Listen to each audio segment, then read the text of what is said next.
नेपाली धर्म संस्कृति सभ्यताको आफ्नै पन छ, आफ्नै परम्परा छ। तन्त्र मन्त्रले हामी सुसज्जित छौँ। हामीसँग तन्त्र पनि छ, मन्त्र पनि छ, यन्त्र पनि छ। यी सम्पूर्ण कुराले चाहिँ चलेको छ। पूर्वीय दर्शनमा तन्त्र मन्त्रको बडो महत्त्वपूर्ण स्थान छ। त्यसमा पनि ओम, जो ब्रह्माण्डीय ध्वनि भनेर हामी भन्छौँ, ओम सबैभन्दा पहिले उत्पत्ति भएको शब्दका रूपमा चिनिन्छ। ओमकार पनि भन्छौँ हामी यसलाई। ओम उच्चारण मात्रै गर्नाले पनि स्वास्थ्यमा समस्या भएका मान्छेहरूलाई पनि यसले चाहिँ एक प्रकारले राहत दिने कुराहरू, यसमा वैज्ञानिक कुरा तथ्य पनि छ, धार्मिक पनि छ, सामाजिक पनि छ। सम्पूर्ण कुरा जोडिएको ओम शब्द आफैमा पवित्र शब्द छ। यो कुनै धर्मावलम्बीको पेवा पनि होइन। यसलाई जैन धर्मावलम्बीहरूले पनि प्रयोग गरेको पाइन्छ, बौद्ध धर्मावलम्बीले पनि प्रयोग गरेको पाइन्छ, हिन्दू धर्मावलम्बीले पनि पाइन्छ। यो सबैका लागि उत्तिकै प्यारो शब्द ओम। तर नेपाली वर्णविन्यासबाट ओम शब्दलाई हटाइएको कुराले यति बेला नेपालीहरूको अथवा पूर्वीय दर्शन र पूर्वीय अध्ययनमा चाख राख्नेहरूको मन कुडिएको छ, मन दुखेको छ। वर्णविन्यासबाट ओम हटाइयो। यसमा पाठ्यक्रम विकास केन्द्र, त्रिभुवन विश्वविद्यालय, नेपाल प्रज्ञा प्रतिष्ठान, शिक्षा मन्त्रालय सबैको मिलेमतो भएका कुराहरू सार्वजनिक भयो। 2073 सालमै शब्दकोशबाट ओम हटाइयो र यो विषयमा अधिवक्ताहरूले अदालतमा पुगेर मुद्दा पनि दायर गर्नुभएको छ। सर्वोच्च अदालतले एमिकस क्युरी माग गरेको छ कि विज्ञहरूको एउटा समूह बनाएर यसको न्यायिक निरूपण गर्नका लागि। तर यही बीचमा फेरि बजारमा हल्ला चलाइयो कि यो गलत हो, ओम शब्द शब्दकोशबाट हटाइएको छैन। यसलाई जसले मुद्दा हाल्नुभयो अधिवक्ता स्वागत नेपाल, उहाँले बिरामी हुँदाहुँदै अस्पतालको शैय्याबाट ठाडै अस्वीकार गर्नुभएको छ र यो भ्रम भन्नुभएको छ। वास्तवमा ओम शब्दको उत्पत्ति, ओम शब्दको महत्त्व, यसले हाम्रो जीवनमा राख्ने अर्थ र यसलाई हटाउन खोज्नुको पछाडिको अनर्थ, यी सम्पूर्ण विषयमा केन्द्रित भएर आजको चुरो बहसमा हामी संवाद गर्नेछौँ। त्यसका निमित्त चुरो बहसमा ज्योतिषविद अथवा पूर्वीय दर्शनमा अध्येताका रूपमा रहनुभएका अध्येता हरिप्रसाद सोडारी आजको चुरो बहसमा हुनुहुन्छ। उहाँसँग यी सम्पूर्ण विषयलाई म पर्खेल्ने प्रयास गर्नेछु। सबभन्दा पहिले चुरो बहसमा म ज्योतिष पण्डित हरिप्रसाद सोडारीलाई स्वागत गर्छु। गुरुदेव, यहाँलाई चुरो बहसमा हार्दिक स्वागत छ। हस्, धेरै धेरै धन्यवाद। अब मूल विषयवस्तुमै प्रवेश गरौँ। ओम, तीनवटा शब्द मिलेर बनेको ओम शब्द भनिन्छ। हामी त्यो उच्चारण गर्दा पनि आनन्द महसुस गर्छौँ र उच्चारण गर्दा हाम्रो स्वास्थ्यमा पनि यसले बडो गजबको फाइदा हुने कुराहरू हामी पढ्दै आएका छौँ। ओम शब्द के हो? ओम शब्दको उत्पत्ति कसरी भयो? यसको महत्त्व हाम्रो जीवनमा के छ? यो ओम शब्दको बारेमै आम दर्शकलाई जान्नका लागि कौतूहलता पनि छ। मैले यहीँबाट सुरु गरेँ गुरुदेव। ओम वेदको फेद हो, पुराणहरूको जरो हो र श्वासको उत्पत्ति स्थल हो र परमात्माको एउटा आकार हो। यसको बारेमा बुझ्नका लागि हामीले पुराणहरू पल्टाउनुपर्छ। पुराणमध्ये पनि हामीले स्कन्द पुराणलाई राम्रोसँग हेर्न, अध्ययन गर्न आवश्यक छ। स्कन्द पुराणमा एउटा प्रकरण आउँछ, जति बेला ब्रह्मा र विष्णुजी को ठुलो भन्ने प्रकरणमा विवाद भयो, त्यति बेला उहाँहरूको बिचमा विवाद हुँदै गर्दा स्कन्द पुराणले के बताउँछ भने एउटा आवाज सुनियो।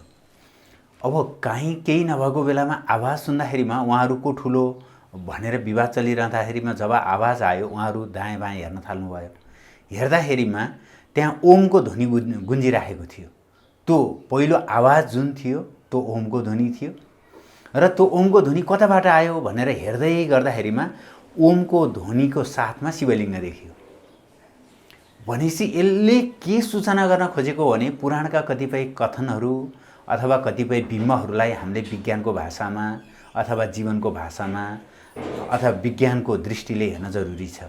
सबैभन्दा पहिलो उत्पन्न भएको शब्द नै अथवा अक्षर नै ओम हो भन्ने कुरा यसले बुझायो। जुन आवाज सुनियो, पहिलो पटक सुनेको आवाज भनेको छ भनेपछि पहिलो आवाज अथवा ध्वनि ओम रहेछ र ओम चाहिँ यस्तो अनौठो शब्द हो अथवा अक्षर हो, दुनियाँमा कुनै पनि त्यस्तो एउटै शब्द र एउटै अक्षर हुँदैन। अक्षरभित्र नै शब्द हुँदैन। शब्द अक्षर मिलेर शब्द बन्छ, तर शब्दभित्रै अक्षर र अक्षर पनि शब्द पनि एउटै अक्षर हुँदैन। ओम अक्षर पनि हो, शब्द पनि हो, किनकि शब्द बन्नका लागि अक्षरहरूको समूह चाहिन्छ। अब ओम चाहिँ अ उ म तीनवटा अक्षरको समूह बन्यो।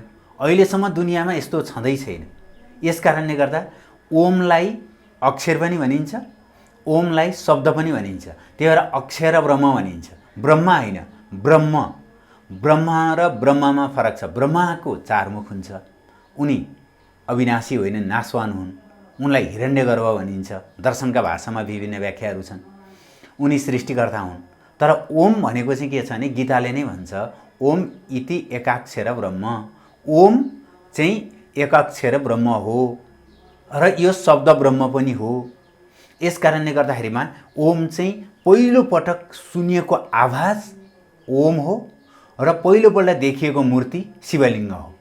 अब शिवलिङ्गमाथि त धेरै पहिल्यैदेखि नै प्रहार हुँदै आएको छ।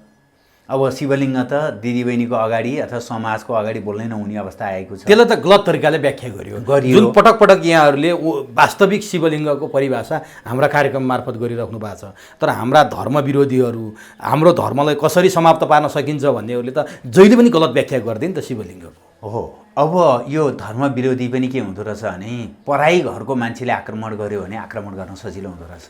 त्यसलाई अर्को भाषामा भनौँ गुरुदेव, हजुर, हरियो घाँसभित्रको लुकेको सर्प त देखिँदैन नि। हो, होइन? एकदमै।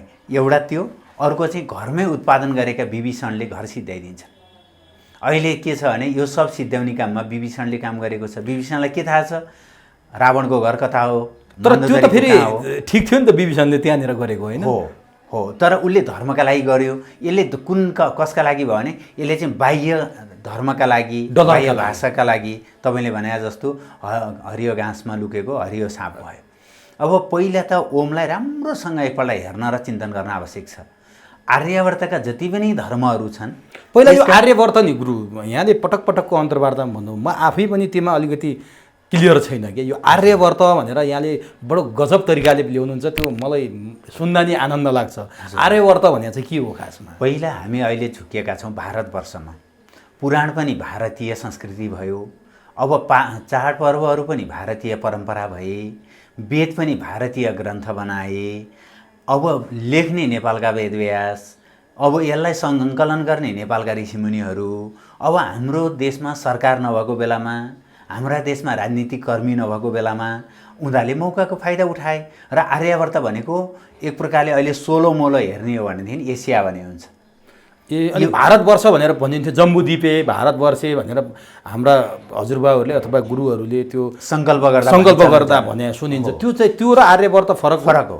पहिलो कुरा त आर्यावर्त भन्नुभन्दा पहिला यसलाई अजवर्ष भनिन्थ्यो। अज भनेको जहाँ जन्मिसकेपछि फेरि जन्मनु पर्दैन, अथवा जहाँको साधनाले उसलाई अमरत्व दिन्छ, त्यो भूमिलाई अजवर्ष भनिन्थ्यो।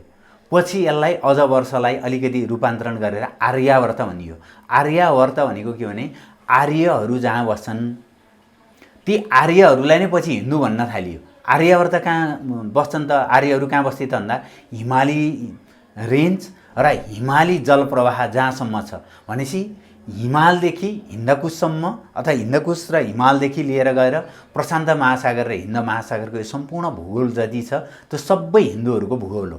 तर हिउँमै बस्ने, हिउँमै साधना गर्ने, हिउँमै खेल्ने, हिउँमै जन्मिएर हुर्किएर बसेका व्यक्तिहरू जो छन् तिनीहरू सब हिन्दू हुन्। तर हामीलाई यहाँ के गरियो भन्दा सिन्धुबाट आएका हिन्दू, यो पश्चिमाले बनाइदिएको एउटा ट्याग हो, पश्चिमाले गरिदिएको न्वारन हो।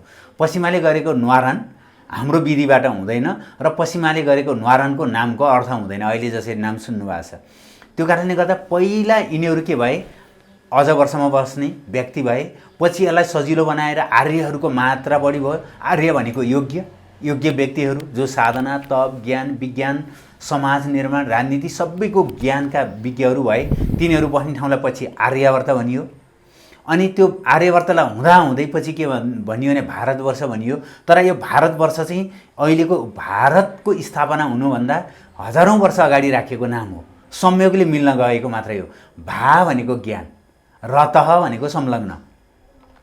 जुन भूमिमा बसेका मानिसहरूमा ज्ञान छ, चेतना छ अथवा विवेक छ, तिनीहरूलाई भारतीय भनिएको हो। र जस्तै महाभारत भन्यो नि, महा भनेको ठुलो, भा भनेको ज्ञान, रत भनेको संलग्न गरिएको। जुन पुस्तकमा ठुलो ज्ञानलाई संलग्न गरियो त्यसलाई महाभारत भनिन्छ। जस्तै रामायण, राम भनेको भगवान् राम, ऐना भनेको बाटो या घर। जुन पुस्तकमा भगवान् राम स्वयं बस्छन् अथवा जुन पुस्तक पढेर भगवान् रामसम्म पुग्न सकिन्छ त्यसलाई रामायण भनिन्छ। यस कारणले गर्दा यो अजवर्ष हो, पछि आर्यावर्त भनियो, हुँदाहुँदै यसलाई पछि अहिले भारतवर्ष भनियो। अथवा भारतवर्षको बुझाइ के भने भारतवासी भन्ने बुझियो। र यही बेलामा के गरियो त, एउटा त मित्र राष्ट्रको बडो चर्को पेलान। यो पनि अहिले त अधिकांशले के भन्छन् भने हिन्दूहरू त भारतबाट आएका हो। अब हिमाल कहाँ छ धेरै, अथवा संसारको 10वटा अग्लो हिमालमध्ये 8वटा त हाम्रै नेपालमा छ भनेपछि हिन्दूहरू त यहाँबाट बाहिर गएको कुरा नै बिर्सेर पश्चिमाले कति राम्रोसँग ब्रेन वास गर्दै यिनीहरूको हेर्नुहोस् त। अब त भारतीय हिन्दू भन्नेतिकै भारतीय हुन थाले, जहाँ कि हिन्दूहरू त हिमालमा बस्ने हुन्। हिम नदीको प्रवाह जहाँ छ, हिम नदीहरू जहाँबाट बहन्छन् त्यसको किनारमा बस्ने हो। जुन डाँडाबाट जुन भूगोलबाट हिमाल देखिन्छ र जहाँ बस्छन् तिनीहरू हिन्दूहरू हुन्।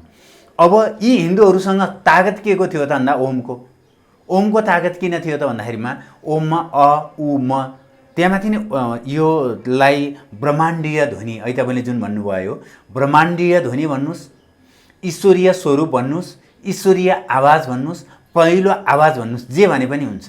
किनकि ओमलाई हेर्नुभयो भने ओमको अगाडिपट्टि 3 लेखा जस्तो अक्षर देख्नुहुन्छ। ओमको अगाडि 3 लेखा जस्तो हुन्छ अनि यस्तो दिएर माथि चन्द्रबिन्दु दिया हुन्छ अनि फेरि तल पनि झर्या हुन्छ हो। अब यसका हरेकका के छन् भने अर्थ छन्। के हुन्? किन भन्दा त्यो 3 जुन छ यो 3वटा शक्ति छ, ब्रह्मा विष्णु महेश्वर, त्यो 3वटाको बिम्ब हो। र त्यो 3 चाहिँ के हो भने अ हो। अको जस्तै तपाईँले अ त के हो भनेदेखि हरेक यो स्वर वर्णको सबभन्दा पहिलो अक्षर हो अ। जस्तै क भन्नु पर्यो भने क र अ मिल्या हुन्छ, ख भन्नु पर्यो भने ख र अ मिल्या हुन्छ। यो स्वर वर्णको पहिलो अक्षर हो यो। अझ तपाईँलाई भनिदिउँ, तन्त्रशास्त्रले त केसम्म बयान गरेको छ भने 36वटा जुन वर्ण छ नि व्यञ्जन वर्ण, त्यो 36वटा व्यञ्जन वर्ण लिङ्ग हो। तलदेखि माथि टुप्पोसम्म लिङ्ग हो। स्वर वर्ण जलहरी हो। अब यस्तो अक्षरहरूको बिम्ब छ। तपाईँ पुराना दरबारहरू जानुहोस्, चाहे हनुमान ढोकाभित्र जानुहोस्, चाहे पाटनको तलेजुमा जानुहोस्, चाहे भक्तपुरको दरबारमा जानुहोस्, त्यहाँ सबै तन्त्रले बाँधेको छ। त्यो यो 36 वर्ण नै 36 वर्णमा जलहरीका शिवलिङ्गका चाहिँ 3 भाग हुन्छन्, ब्रह्मा विष्णु महेश्वर 3 भाग। 3 इन्टु 36लाई 3ले भाग गर्नुहोस् त 12 त्यहाँ 36। स्वर वर्ण कति हुन्छ? 12।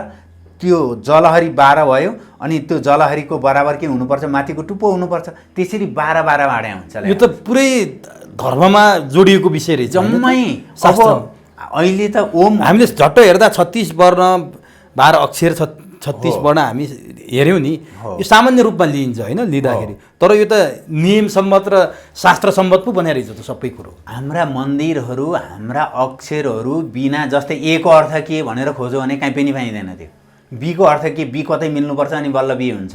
जस्तै क भने के ब्रह्म हो। अब ख को पनि अर्थ हुन्छ, ग को पनि अर्थ हुन्छ। हरेक अक्षरहरू यत्तिकै बनेका छैनन्। एकपटक तपाईँहरूलाई यदि यो लाग्दैन भने मातृका अक्षर भन्ने, मातृका अक्षर रहस्यम भन्ने एउटा पुस्तक छ। मलाई लाग्छ धनशमशेरले लेख्नु भएको होला। त्यो प्रज्ञा प्रतिष्ठानबाट छापिया जस्तो लाग्छ मलाई। अब अहिले त राम्रा किताबहरू कता पुगे थाहा छैन, के छाप्छन्, कुनले छाप्छन्। अब त्यही प्रज्ञा प्रतिष्ठान त हो नि, शब्दकोशबाट ओम हटाउने। अब त्यहाँ के खोज्न जानु र हामी? हजुर। अब त्यो ओम चाहिँ किनभने सबभन्दा पहिला कुरा हामीले अहिले जुन ओम हट्यो भनेर मैले स्वागत नेपालको त्यहाँ त हामी कुरोमा आउँदा पहिला ओमकै हामी हो। अब पहिलो त त्यो 3वटा भयो हो। त्यसले के गर्यो भने अक्षरको सुरुवात गरिदियो। त्यो 3 अङ्क पनि हो, त्यो अगाडिको 3 के हो भने अक्षर पनि हो। अक्षर र अङ्क दुईटैको सुरुवात कहाँबाट भयो त? त्यो ओमको शब्दबाट भयो। अङ्क र अक्षर दुवैको सुरुवात नै त्यहीँबाट भयो। नभएदेखि त्यहाँ हेरे हुन्छ। अर्को कुरा, तपाईँले यस्तो जुन घुमाएको माथि चन्द्रबिन्दु दिएको बुझ्नु भएको छ, त्यसलाई प्रकृति पनि भनिन्छ। त्यो बिन्दु जुन छ त्यो बिन्दु भनेको परमात्माको बिम्ब पनि हो। र हामीले पछिल्लो कालमा मुद्राको बारेमा हामीलाई तन्त्र भन्ने बित्तिकै बोक्सी विद्या भन्ने बुझियो र तन्त्रबाट सम्पूर्ण मुद्राहरू हटिसके। अहिले मुद्राको प्रयोग गर्दैनौँ। जस्तै तपाईँले पहिला देख्नुभएको होला, पूर्णिमाको दिनमा व्रत बस्दा बेलुका हाम्रो हजुरआमा, आमा, दिदीबहिनीहरूले के गर्नुहुन्थ्यो भने यस्तो मुद्रा बनाउनुहुन्थ्यो र यहाँबाट यसरी चन्द्रमाला हेर्नुहुन्थ्यो। यो मुद्रा हो। अहिले त यो हट्यो। अब अर्को यस्तो धेरै मुद्राहरू बनाउने चलन छ। अब तपाईँले साधना गर्दाखेरिमा यस्तो मुद्रा बनाएर गर्नुभयो भने त्यसको जुन ऊर्जा प्राप्त हुन्छ त्यो ऊर्जा शब्द मुद्रा कहाँनिर राख्ने हो, त्यो ओममा के छ भने मुद्रा छ। त्यो ओमलाई यसरी घुमाइदिनुहोस् त, तपाईँले त्यहाँ विभिन्न आकृति देख्नुहुन्छ, यसरी घुमाइदिनुहोस् त, त्यो चन्द्रबिन्दु तल परेर त्यो माथि बनाउनुहोस् त, त्यहाँ महादेवको त्रिशूल बन्छ। भनेपछि त त्यो ओमले हतियारको केन्द्रबिन्दु पनि ओम हो। त्यहाँ सूक्ष्म सार तत्त्व बनाएको छ। झट्ट सुन्दा गफ जस्तो सुनिन्छ। किन गफ जस्तो सुनिन्छ भने जसले यो पढेकै छैन त त्यसलाई गफ बाहेक के लाग्छ र अरू। तर एकपल्ट राम्रोसँग ओम हेर्नुहोस्। अहिले त ओ बनाउने अनि मको खुट्टो काट्ने र ओम लेख्ने यस्तो चलन आइसक्यो अहिले त, यस्तो आएको छ। ओरिजिनल ओम हेर्नुहोस्, त्यसलाई घुमाएर हेर्नुहोस्, माथितिर फर्काइदिनुहोस्, त्यो हतियार विशेष हुन्छ। हामी ब्रह्माण्ड भन्छौँ, ब्रह्म र अण्ड, अण्ड भनेको अण्डाकार। त्यो ओमलाई हेर्नुहोस् त, त्यो ओम लेख्दाखेरिमा प्रातः स्मरणीय योगीराज नारायणनाथ महाराजजीले बार बार भनेको म सम्झन्छु अहिले पनि, ओमको आकार अण्डाकार तरिकाले लेख्नुपर्छ भनेर भन्नुहुन्थ्यो। ओम भनेको ब्रह्माण्डको बिम्ब हो। यदि काहीँ दुनियाँमा चियाउनुपर्छ भने विभिन्न लेन्स अहिलेबाट विभिन्न उपकरणहरू आए, त्यो ब्रह्माण्डलाई चियाउनुपर्छ भने मलाई लाग्छ कुनै कालखण्ड त्यस्तो खालको मिसिन अथवा त्यस्तो खालको प्रविधिबाट चियायो भने यो ब्रह्माण्डको वास्तविक ज्ञान गर्न सकिन्छ। भनेपछि त ओम भनेको त ब्रह्माण्डको बिम्ब रहेछ। हतियार विभिन्न खालका जति पनि अस्त्रहरू छन् ती अस्त्रहरूको बिम्ब पनि त्यो हो। अक्षर र अङ्कको बिम्ब पनि त्यो हो।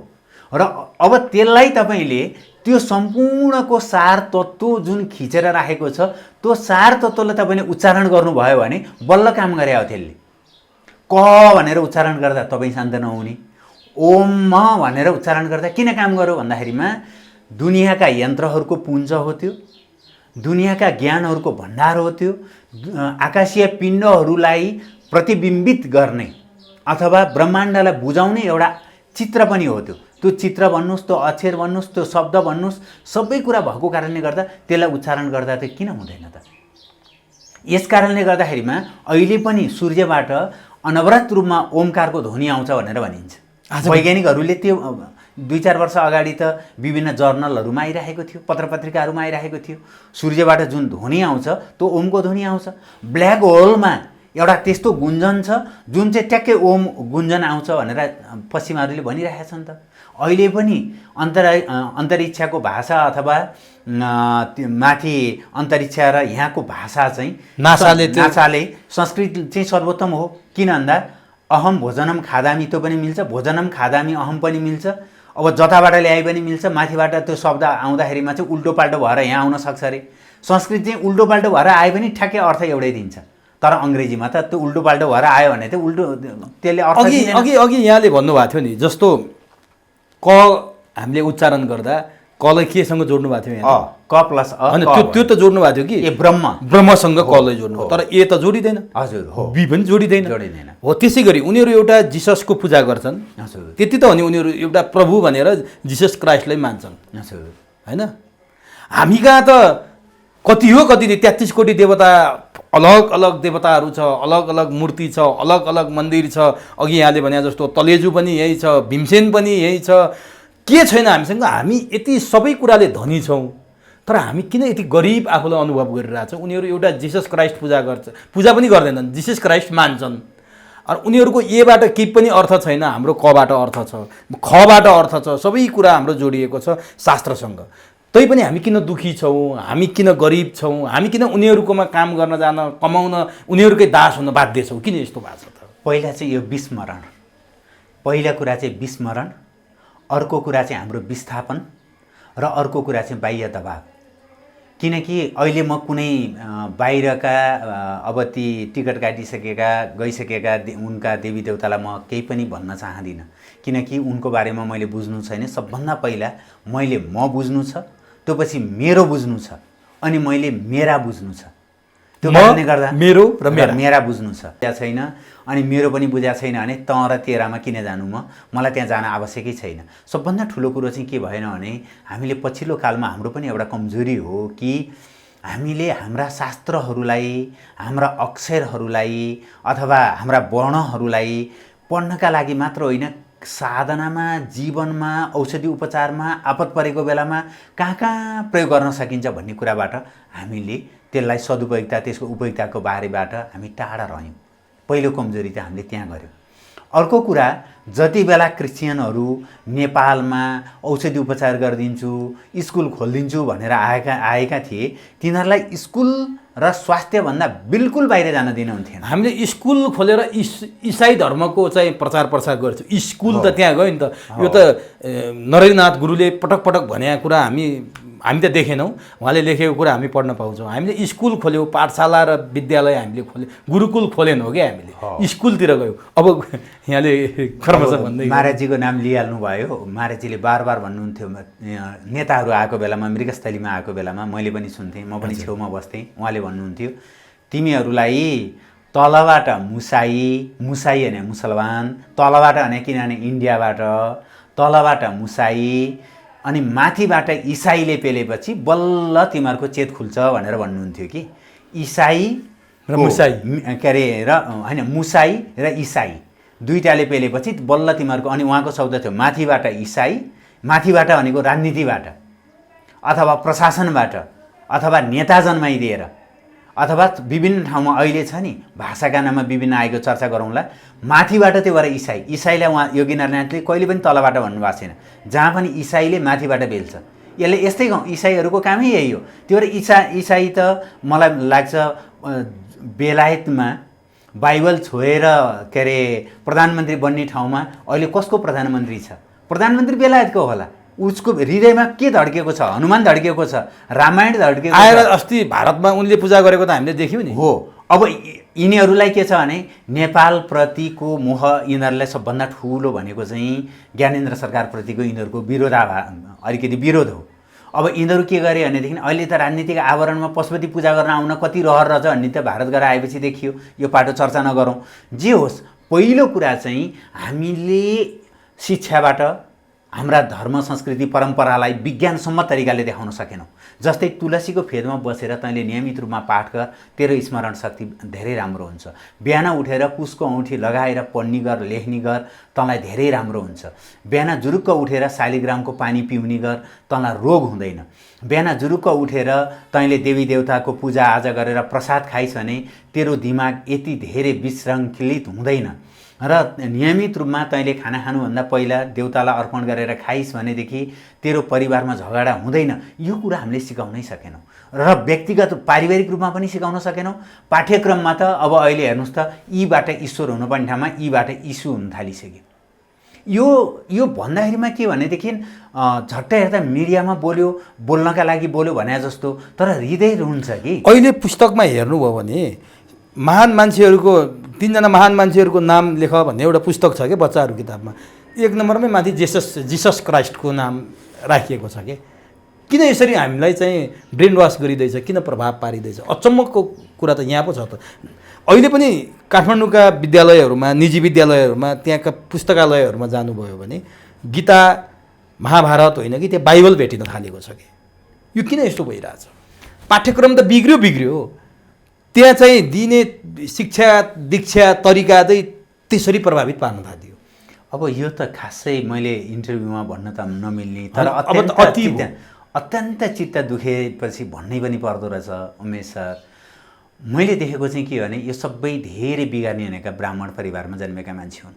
ब्राह्मण दुई थरी ब्राह्मणले दुईटा ठाउँमा पाइलाटेको भने त्यसले सर्वनाश गर्दो रहेछ।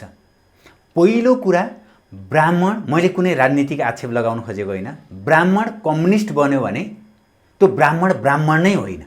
किनभने मैले एकपल्ट वाल्मिकीको प्रोफेसर साहब प्राडालाई नराम्रोसँग मलाई चित्त दुखेर मैले भनेको थिएँ। उहाँ कम्युनिस्टको नेता हुनुहुन्थ्यो।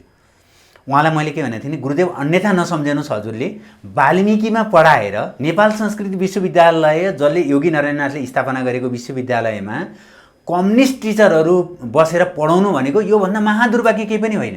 कम्युनिस्टले धर्म मान्दैन, अनि त्यो पढाउनु पनि पाखण्डै होला नि त्यहाँ। त्यो भन्दा तिनीहरूलाई त यमराजले नरकमा पनि बास दिँदैन जस्तो लाग्छ मलाई। पहिलो ब्राह्मण परिवारमा जन्मिनु अनि कम्युनिस्ट हुनु, र तिनीहरूले सबभन्दा बढी नेपाल यिनीहरूले बिगारे। र हामी त्यही ब्राह्मण परिवारमा जन्मेका हौँ भन्न पनि अब लाज मर्दो भयो। भनेपछि ब्राह्मणले दुई ठाउँमा खुट्टा टेक्यो भने विनाश गर्छ। एउटा राजनीति, एउटा राजनीति गर्ने नै होइन ब्राह्मणले, गरे पनि कम्युनिस्ट हुने नै, कम्युनिस्ट हुने नै ब्राह्मण हुन्छ। त्यो त कुरै भएन। त्यो भएर पहिलो कुरो राजनीतिमा खुट्टा टेक्नु एउटा दुर्भाग्यपूर्ण कुरा। अर्को, ब्राह्मणहरू क्रिस्चियन हुनु त्यो सबभन्दा विनाशको कारण हो। कहाँको हेर्नुहोस् त, 16 संस्कारले ऊ परिष्कृत हुन छोडेर उसलाई गीता पढ्न मन लागेन, रामायण पढोस्, रामायण पढ्न मन लागेन उपनिषद पढोस्, महाभारत पढोस्, पुराण पढोस्, पुराण नै स्कन्द पुराण पढ्न मन लागेन शिव पुराण पढोस्, त्यो नि मन लागेन पशुपति पुराण पढोस्, त्यो नि मन लागेन स्वयम्भू पुराण पढोस्, त्यो पछि वेद पढोस्, वेद पनि उसलाई ऋग्वेद पढ्न मन लागेन यजुर्वेद पढोस्, त्यो पनि मन लागेन अथर्ववेद पढोस्। यत्रो मौका छोडेर अनि त्यसपछि विदेश हेर्नुहोस् न, यहाँबाट गुरुहरू बाहिर चर्चहरूमा प्रवचन दिन जान्छन्। अहिले चर्चहरू भत्किएर हिन्दू मन्दिर बन्दैछन्। त्यो त प्रत्यक्ष सबैले देखेको कुरा हो। यो कुनै मैले मेरो धर्मलाई, मेरो संस्कृतिलाई बढावा दिनका लागि बोल्नुपर्ने कुरो होइन। बाराक ओबामा नै हनुमानका भक्त थिए, हनुमानको लकेट लगाइरहेछ बाराक ओबामा, जो अमेरिकाको राष्ट्रपति बन्यो, बेलायतको प्रधानमन्त्री ऋषि सुनक। हेर्नुहोस्, अब भारतका ती अन्तरिक्ष यान पठाउने महिलाहरूलाई सारीमा आनन्द छ, हाम्रा धोती लगाएका छन्। यहाँ तीजको गीतको हेर्नुहोस् त नाचेको, तिनीहरूलाई पनि हामी हिन्दू भन्ने, तिनीहरूलाई नै संस्कृति यो तीज भनेर अनि त्यो देखाउनु भनेको कति दुर्भाग्य हो त भन्नुहोस् त। यस्तै विशृङ्खल चाहिँ के भइदियो भने अहिले मैले सुन्दैछु केही ठाउँमा चाहिँ क्रिस्चियन धर्मको प्रचारक जो चाहिँ के अरे यो होली वाइन अन्तर्गत रहेका एकजना व्यक्तिले चाहिँ पैसा दिएर शिवालय बन्यो अरे। अब यस्तोमा पूजा गर्न थाल्ने यता लागिसकेपछि अब हाम्रै भगवानहरूलाई पनि क्रिस्चियन बनाउन थाल्यो कि क्या हो यिनीहरू? अब स्वरूप अब कुन दिनमा यिनीहरूले गर्छन् जे होस् तापनि मलाई लागेको पहिलो कुरा चाहिँ के हो भने हाम्रो धर्ममा त नग्न प्रहार भयो, मठ मन्दिरहरूमा नग्न प्रहार भए भाषालाई बिगार्नलाई विद्यालय लेख्ने ठाउँमा विद त्यो खुट्टो काटेर अनि या अहिले जुन यो गर्ने परम्परा आयो पछाडि, अनि त्यस पछाडि जस्तै मेरो नाम चाहिँ अब हरिप्रसाद भयो, मैले 5 वटा अक्षर भयो जोडेर लेख्न पाएँ होइन त। अब अशोक प्रसाद भयो भने छुट्याएर लेख्नुपर्ने अरे। अब हरिप्रसाद भने के भने मेरो बुवा आमाले विष्णुलाई प्रसन्न गराएर मलाई जन्माए, त्यो कारणले गर्दा म हरिप्रसाद भएँ। अथवा मैले विष्णुलाई प्रसन्न गराउन सक्छु, त्यो भएर म हरिप्रसाद भएँ। मेरो नामको त अर्थ छ नि। अनि मेरो प्रसाद चाहिँ एकातिर फाल्दिने अनि हरि लेख्ने। अलिकति अगाडि एउटा किताब सम्पादन गर्दै गर्दा गुरुहरू बिचमा द्वन्द्व भएर छ, त्यो किताब चाहिँ म कहाँ आइपुग्यो। अनि मैले सम्पादन गर्दै थिएँ, श्री मानौँ न एउटा उदाहरणका लागि श्री अशोक प्रसाद लेख्यो भने श्री चाहिँ छुट्याएर अशोक प्रसाद मात्र लेखेर त्यस्तो सम्पादन गर्नुभएको छ। मैले चाहिँ श्री जोडिदिएँ। अनि उहाँ गुरुदेवले मलाई फोन गर्नुभयो। उहाँ कस्तो गुरुदेव भने पिके क्याम्पसमा लामो समय पढाएको, नेपाल त्रिभुवन विश्वविद्यालयको पहिलोपल्ट नेपाली विषय स्थापना गरेर पहिलोपल्ट मास्टर गर्नुभएको उहाँहरूले।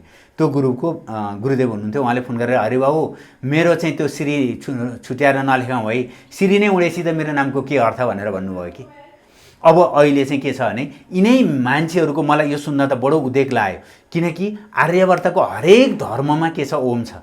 चाहे त्यो बौद्ध होस्, चाहे त्यो किराँत होस्, चाहे त्यो जैन होस्, जुनसुकैमा पनि मन्त्रमा ओम छ। अब जस्तै हाम्रो गायत्री मन्त्र जप्दा ओमै छ, अरू जुनसुकै मन्त्र जप्दा अब हामी ओम शान्ति गर्छौँ, ओम शान्ति भन्छौँ होइन, हरेकमा ओम जोडिन आउँछ। तर यो ओम चाहिँ हामीलाई किन यति धेरै रिस उठ्यो, किन यति धेरै भारी भयो? र अब मैले अघि भने जस्तो पाठ्यक्रम विकास केन्द्र, प्रज्ञा प्रतिष्ठान, शिक्षा मन्त्रालय, त्रिभुवन विश्वविद्यालय, यी सबैको बाटै ओम हटाइयो त गुरुदेव। के यसले के गर्यो हामी नेपालीहरूलाई? अथवा आर्यवर्तमा विश्वास राख्ने, अथवा पूर्वीय दर्शनमा विश्वास राख्ने, अथवा वैदिक सनातनमा विश्वास राख्नेहरूलाई ओम कहाँनिर भारी भयो र कहाँनिर घाँडो भयो र यिनीहरूले हटाए? यी ब्राह्मणै छन्, फेरि प्रज्ञा प्रतिष्ठानको कुलपति नि ब्राह्मण छन्, नेपाली भाषाको उता के अरे डिपार्ट प्रमुख पनि ब्राह्मणै छन्, मन्त्री पनि ब्राह्मणै छन्, सबै ठाउँ ब्राह्मण छन्। तर किन यिनीहरूले ओममाथि प्रहार गरे? यिनीहरूका पितृहरूले, यिनीहरूका बाबुआमाले के सोच्दा होलान् यिनीहरूलाई कति धिक्कारदा हुन्, अथवा यिनीहरूलाई गर्भमा लिएकोमा अथवा हुर्काएकोमा कति प्रायश्चित गर्ला हुन् जस्तो लाग्छ। पहिलो कुरा चाहिँ यिनीहरूले किन हटाए, अथवा यिनीहरूलाई कसको दबावले हटाए, अथवा यिनीहरूलाई के खान अथवा के चाट्न दिएको थियो र यिनीहरूले त्यो के अरे स्वादमा हटाए, यो त यिनीहरूलाई नै सोध्नुपर्छ। तर मलाई थाहा भएको कुरा के हो भने यदि ओम अहिले हटाइयो र यो शब्दलाई यहाँबाट हामीले विस्थापित गरियो भने नोक्सान के हुन्छ भन्ने कुरा मात्रै मलाई थाहा हुने हो। यिनीहरूले किन हटाए? अब भइराखेको यिनीहरूले त के गरे भने मेरो बुवा अब मैले हटाइदिएँ, मेरो बुवा मलाई चाहिँदैन, म के अरे म नागरिकताबाट हटाइदिन्छु भन्यो भने किन हटाउँछस् भनेर उनीहरूलाई सोध्नुपर्ने कुरा हो। तर हामीले त बाहिरबाट बुवालाई हटाइछ भने बाबु तेरो गोत्र नै जान्छ, भोलि तँले सहगोत्रीय बिहे गर्न सक्छस्, आफ्नै दिदीबहिनी बिहे गर्न सक्छस् भन्ने आधार मात्रै पेश गर्ने हो। अब किन हटाए भन्ने कुरा त यिनीहरूको हो। मुख्य रूपमा ओम भनेको चाहिँ के भने शारीरिक र मानसिक ऊर्जा दिने एउटा शब्द हो। अर्को मन्त्रमा जागरण ल्याउनका लागि हरेक मन्त्रमा ओम नभइकन हुँदैन, त्यो कारणले गर्दा हो। अर्को चाहिँ यसलाई प्र्याक्टिकल गरे हुन्छ। मैले कुनै दार्शनिक रूपमा अथवा कसैलाई बहकाउमा मैले यो कुरा बोलेको होइन। यदि तपाईँलाई मानसिक तनाव छ भने बेलुका सुत्नुभन्दा पहिला तपाईँले आँखा बन्द गर्नुहोस् र ओम यसरी उच्चारण गर्नुहोस्, जहाँ कि तालुमा पनि एउटा त दाँतमा कम्पन होस्, यसले दाँतलाई पनि बलियो बनाउँछ। अर्को कुरा चाहिँ तालुमा पुग्यो भनेदेखि यस्तो जुन अहिले धेरै मान्छेहरूलाई स्ट्रेस भएर यस्तो बल्किने, फिन्ना रियाँटो लाग्ने यस्तो म्याक्सिमम भएको छ, तिनीहरूलाई पनि फाइदा गर्छ। तपाईँले दिनको कम्तीमा 2 पटक गर्नुहोस्। एउटा बिहान उठिसकेपछि गर्नुहोस्, अर्को बेलुका सुत्ने बेलामा गर्नुहोस्।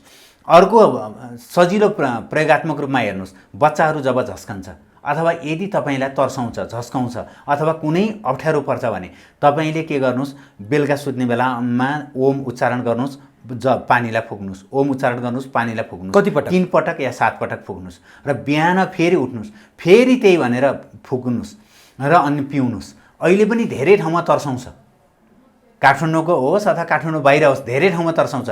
तपाईँलाई अशान्त भएको छ, कुनै समस्या छ, ताम्ने भाँडामा राखेर गर्नुहोस्। तामाको भाँडामा राखिएको पानीको ऊर्जा बेग्लै हुन्छ, एउटा त्यो।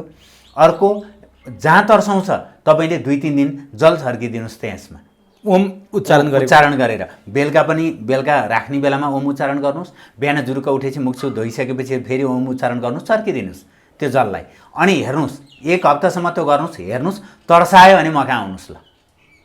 किन जहाँ जहाँ त्यो समस्या परेको छ त्यसको जवाफदेहिता यदि त्यो गर्यो भनेदेखि। तर एउटा कुरा है, फुक्दाखेरिमा चाहिँ पूर्व या उत्तर मुख त्यतातिर फर्केर जप्नुपर्छ अथवा फुक्दिनुपर्छ। त्यसो गर्यो भनेदेखि तपाईँलाई त्यहाँबाट फाइदा हुन्छ। अब ओमै हटाइदिने हो, अब भोलि त ओमै उच्चारण गर्न नपाउने हो भने त हामी त के छ भने अलिअलि गरिराखेको कर्मकाण्ड जुन छ अथवा अलिअलि जुन अध्यात्म साधना छ त्योबाट त हामी पुरै वञ्चित भयौँ। भोलि फेरि अर्को के छ भने मन्त्रका लागि तपाईँलाई आउँछ लामै मन्त्र उच्चारण गर्नुहोस्, भएन देवी देवताको नाममा ओम शब्दले के गरिदिन्छ, देवी देवताको नाम अगाडि राखिदिनुहोस्, मन्त्र भन्छ ओम नमः शिवाय, ओम नमो भगवते वासुदेवाय नमः, ओम दुर्गादेव्यै नमः। ओम राखेपछि हरि ओम ल हेर्नुहोस्, ओम भयो भने के हुँदो रहेछ त भने मान्छेको, तर त्यो नाम चाहिँ के छ भने ओम हिटलर, ओम रावण, अब यस्तो भयो भनेदेखि त त्यो ओमले के काम गर्ला र होइन। नत्र भने एकपटक जसले ओम हटाउन लाग्नु भएको हो उहाँलाई त्यो ओमको महत्त्व थाहा छ। त्यो ओमको महत्त्व थाहा भएको कारणले गर्दाखेरिमा के गरे हुन्, यस्तो प्रहार गरेका हुन्। अहिले मैले पछिल्लो कालमा 2-3टा कुरा देखेको छु। एउटा नेपालबाट अधिकांश तान्त्रिक किताबहरू गायब भइरहेका छन्। यो गायब भएका छन् भनेको बाहिरका मान्छेले किनेका छन्, भनेको विदेशीहरूले। अर्को अधिकांश अद्भुत चिजहरू विदेशीले किन्देका छन्, जस्तै एकमुखे रुद्राक्ष, जस्तै नागमणि। अरू टाढा किन जानु पर्यो, गोर्खाको त्यो पत्थर हेर्नु न, क्वार्ज। त्यो गोर्खाकै क्वार्ज हेरे हुन्छ नि। मैले त बार तपाईँहरूसँग भनिरहेको थिएँ, गोर्खामा अद्भुत शक्ति हुनुमा त्यहाँका मूर्तिहरू, त्यहाँका प्राचीन ग्रन्थहरू र त्यहाँका प्राचीन केही तत्त्वहरू छन्। त्यसले गर्दाखेरिमा त्यो क्वार्ज। बाबुराम भट्टराई जस्ता मान्छे जन्मेपछि त तपाईँले भनेका अद्भुत चिजहरू त त्यसै फिक्कामा पार्दै कि अब बाबुराम आफै फिक्कामा परे, भारतमा गएर त रुद्राक्ष लाएछन्, तपाईँको जेठो बा पनि पर्छन्। मैले यति कुरा भनिदिइहालेँ है, अप्ठ्यारो नमान्नु होला। किनभने गोर्खाको छुट्टै विरासत छ, छुट्टै इतिहास छ, छुट्टै महत्त्व छ। बडामहाराज धिराज पृथ्वीनारायण शाहले त्यहीँबाट नेपाल बनाउनु भयो, यत्रो विशाल नेपाल त्यहीँबाट त सुरु भएको थियो। अब बाबुराम भट्टराईले बडामहाराज धिराज पृथ्वीनारायण शाहमाथि पनि लगातार प्रहार गरिरहे, धर्ममाथि पनि गरिराखे। उनी आफै सकिँदै आथे। अहिले त भारत पुगेर रुद्राक्षै लाएछन्। त गोर्खामा त्यस्ता अद्भुत मान्छे पनि त जन्मेर रहेछन्। अब मैले यति बोलिदिइहालेँ है, तपाईँलाई अप्ठ्यारो पर्ला अथवा के होला, देखेको कुरा बोलिदिएँ मैले। केही अप्ठ्यारो छैन। गाउँको ठुलाबा हुनुहुन्छ, गाउँको ठुलाबालाई मैले मेरो गाउँको ठुलाबा होइन भन्नु पनि अपराध लाग्छ। तर तपाईँले यति बोलिदिएपछि उहाँलाई अझै चेत फर्किन्थ्यो कि भन्ने हामीलाई आश हो क्या। होइन, अब उहाँलाई मलाई लाग्छ मैले त के गोरखनाथले बोले पनि उहाँको चेत फर्केला जस्तो चाहिँ मलाई लाग्दैन। फर्कियोस्, अब मैले फर्काउनु पर्ने अवस्था पनि होइन, किनकि म जन्मनुभन्दा धन्नै 11 वर्ष अगाडि उहाँले बोर्ड फर्स्ट गर्नुभएको हो लुइटेल स्कुलबाट। अब पिएचडी गर्नुभयो। हाम्रो गाउँको एउटा बिम्ब अथवा हाम्रो जिल्लाको एउटा आदर्श को रूपमा रहनुपर्ने उहाँले बाटो किन बिराउन चाहनुभएको हो त्यो उहाँ नै जान्नुहुन्छ। मलाई के लाग्छ भने उहाँले भारतको रुद्राक्ष लाउनुभन्दा लाउनुहोस्, केही छैन, फरक पर्दैन। अमेरिका गएर लाउनुहोस् अथवा बेलायतको चर्चमा गएर लाउनुहोस्, जहाँ गएर लाउनुहुन्छ, जे लाउनुहुन्छ लाउनुहोस्, तर सबभन्दा पहिला गोरखनाथ जानुस् र गोरखनाथको विभूति लगाउनुहोस्, गोरखनाथको रोड खानुहोस्। र योभन्दा पहिला तपाईँले जे खान नहुने कुरा खाएर तपाईँ आज यहाँसम्म पुग्नुभयो, त्यसलाई सुधार्नका लागि तपाईँलाई गोरखनाथको रोडले सक्ला कि, गोरखनाथको विभूतिले सक्ला कि, अथवा गोरखनाथको पादुका छ, पादुकाको चरण स्पर्शले गर्न सक्ला कि, त्यो सकेन भने अरू कसैले सक्दैन। र त्यो कारणले गर्दा त्यो मात्र होइन, अहिले भाषा बिगार्ने, जातका नाममा मान्छेहरूलाई उठाइदिने, यो प्रदेश र ऊ प्रदेश भनेर जति विखण्डन ल्याएका छन् यो सबै राजनीति गर्ने बाहुनहरूले गरेका हुन्। अब गौ हत्यामा समेत यिनीहरूका नाम जोडिन थालिसके। यिनीहरूकै कारण गौ हत्या भएको, यिनीहरूकै कारण गाई गोरु काटेर खान थाले मान्छेहरूले। हिजो यो सुरुवात गरिदिने र यसमा चाहिँ मलजल गरिदिने यिनीहरू नै हुन् भन्ने आरोप समेत खेप्न थालिसक्यो। यो पनि ब्राह्मण नै हुन् है। सबभन्दा ठुलो कुरो चाहिँ यिनीहरूले बर्बाद गरेको 3टा कुरा, एउटा गाई, अर्को माई, अर्को भाइ। मैले हरेक समय यी 3टालाई सिद्ध्याउनलाई यिनीहरूले न्वारानको बल लगाए। भाइ कसरी सिद्ध्याइदिए? 17,000 मारेर सिद्ध्याइदिए एउटा। अहिले अर्को भाइ कसरी सिद्ध्याछन्? ल पूर्वलाई नै हेर्नुहोस्, ल किराँत प्रदेश दिने भने भोलि लिम्बूले छोड्दैन, राईले पनि छोड्दैन, अलिअलि तामाङ छन्, यो हाम्रो प्रदेश हुनुपर्छ भन्छ। एउटा विदेशीले एउटा किताब लेखिदिन्छ अनि त्यति बेला लिम्बूहरूले राईहरूलाई त्यहाँबाट रखटेर गोर्खाको लिगलिकोटमा पुर्याइदिएका थिए र लिगलिकोटमा एउटा राई गाउँ पनि छ। र कोशी प्रदेशबाट लखटेका लिम्बूहरूले लखटेका राईहरू शरणका लागि गोर्खाको लिगलिकोटमा गए, नपत्याए त्यहाँ राई गाउँ छ, हेर्न जानुहोस् भन्ने विदेशीले त गरिदिन्छ। अनि त्यसपछि त्यहाँका राईहरू खोज्न जान्छन् गोर्खाको लिगलिकोटमा, हो फेरि त्यहाँ राई गाउँ नै छ। अनि उसले भन्छ ए हामीलाई त त्यहाँ, अनि भोलि त्यो झगडा बनाइदिन्छ। यस्तो विखण्डनमा पुगे। त्यो कारणले गर्दा एउटा भाइलाई फुटाइदिए, अर्को माईलाई तहस नहस गराइदिए। हिजो राजाहरू विदेश जाँदाखेरिमा विदेशीहरू त्यसरी झुक्थे, त्यसरी सत्कार गर्थे, बोल्न डराउँथे। मैले सुनेको, नाम नलिगाउँ, उहाँले मलाई भन्नुभएको, नेपालको राजा महेन्द्रको मुटुरोग विशेषज्ञलाई इन्दिरा गान्धीले बोलाइन अरे, मेरो पनि मुटु हेरिदियो भनेर। त्यहाँ गइसकेपछि उनले त राजा महेन्द्रको बारेमा थाहा पाउनु थियो। अनि उनले सोधिन्, तपाईँहरूको राजा के बोल्या हो? टाउको मात्रै हल्लाउँछ, 2-4 शब्द बाहेक केही बोल्दैन, के छ त्यो भित्र भनेर सोधिन् अरे। मुटुरोग विशेषज्ञले के भन्नु अरे भने, मैले त राजाको मुटु कसरी धड्किन्छ भन्ने कुरा पो हेर्ने हो त, उहाँले के बोल्नुहुन्छ भन्ने कुरा मेरो विषयको कुरो होइन, मलाई कसरी थाहा हुन्छ भनेर भन्नुभयो अरे। अब अहिले त के छ भनेदेखि हाम्रो माई भनेको राष्ट्रलाई बर्बाद बनाउने काम गरे। भाइलाई काटेर सिद्ध्याइदिए, भाइहरू बिचमा द्वन्द्व ल्याइदिए, एउटालाई कम्युनिस्ट बनाछन्, एउटालाई काङ्ग्रेस बनाछन्, एउटालाई राप्रपा बनाछन्, एउटालाई एमाले बनाछन्। घरमा पानी बाराबार छ गाउँमा, यहाँ यिनीहरूको मोच छ, हामी मिल्याउँ भनेका छन्। गाउँमा त्यो हालत छ, एउटाको बिहेमा अर्को जाँदैन, मर्दा जाँदैन। भाइ फुटाएर सिद्ध्याइदिए, माईको अवस्था यस्तो बनाइदिए। हामीले त सोचेका थियौँ के अरे त्यति बेलाको 10-12 वर्षको आन्दोलनमा दरबारमा भुसुकै पैसा छ, ल्याएर तिमीलाई बाँड्छौँ भनेका, ल्याएर बाँड्छु भनेर घरमा राखेका घरका परिवारले सिद्ध्याइदिए यिनीहरूले। कोही पनि त्योभन्दा बाहिर उठ्न सकेन। अहिले बाहिर ती युवा युवतीहरू गएको देख्दा मेरै गाउँका 2-4 जना दाईहरू काटिए। एउटा राजु गुरुङ भन्ने दाई काटिँदाखेरिमा मलाई, उनी माओवादीका हुन्, तथापि म कुनै पार्टीको होइन। त्यो गुरुङको छोरो, उहाँले इन्जिनियर पढ्नु भएको थियो, सर्टिफिकेट जलाएर भूमिगत हुनुभयो। अन्तिम उहाँको परिवार उहाँलाई मारियो। उहाँको परिवारको आज बिलख बन्द छ। हाम्रै ठुलो बाको घर अन्दाले यतापट्टि यो राजु दाईको घर। मलाई राजु दाई सम्झेपछि मलाई भकानु फुर्छ, मभन्दा 3-4 ब्याज अगाडिको दाई हो। मेरै सर गिरिराज पोखरेललाई मारियो, त्यहाँ बलाराम पोखरेललाई मारियो। अब हाम्रै गाउँको सोझो बिचरा त्यो गाउँको अध्यक्ष विष्टलाई, भैरव विष्टज्यूलाई मारियो। सबैलाई मारेर रगतको खोलो बगाएर के बोलाउँदै भयो त भन्दा माईको शिर पनि बर्बाद गरियो। अर्को गाईको यदि मासु नै त्यति बेला पनि हिमालका उत्तरी क्षेत्रमा बस्ने धेरै मान्छेले गाई खाइरहेको थिए त। विज्ञापन गरेर यी तिमीहरूको गाई खाइदिउँ भनेर भनेको के हो? त्यो बाहिर ल्याउन किन ल्याइएको छ? यो कुरा त स्वतः बुझिएको छ। त्यो भएर बाहुनले राजनीति गर्ने जति पनि बाहुन छन्, हिक्मत छ भने यी बाहुनहरूलाई लखट तिमीहरूले हामीलाई लखट्ने होइन, हामी त पशुपतिमा बसेर पूजा गर्नेलाई अथवा 2-4वटा संस्कृतिका श्लोक घोकाएर जीवनयापन गर्नेलाई। आज देश बर्बाद पार्ने बाहुन हो भन्दा हामीलाई कुनै अप्ठ्यारो छैन, रत्तिभर अप्ठ्यारो छैन, हामी बाहुनै हो। तिनीहरू बाहुन हुन् भन्नु पर्दा चाहिँ दुःख लाग्छ।